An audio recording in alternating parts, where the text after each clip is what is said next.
जगतसिंहपुर जिला तीर्तोल ब्लॉक अंतर्गत आंबेरी पंचायत अरिलो ग्रामर 55 वर्षीय वृद्धदेव साहू आज को 7 वर्ष हेब पक्षाघात रोग पीड़ित हो घरे अचल अवस्था जीवन बिताउछंती। वृद्धदेव थिले परिवार एकमात्र रोजगारक्षम व्यक्ति। रोगरे पीड़ित होई तांकर दुई गोड़ एक प्रकार बंका फल कष्टमष्टे चलप्रचल निमंते आशा बाड़ी तांकर सहारा अर्थात आग भली आउ रोजगार करने शरीर साथ देउनी।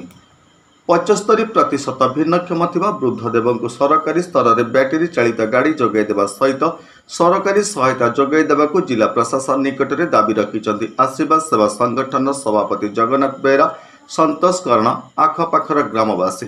तीर्तोल सत्यप्रकाश महांती रिपोर्ट, होली टीवी ओडिया। नमस्कार, मु लिपिका आपण मानक स्वागत करुच्ची नुआ रूपरे होली टीवी ओडिया।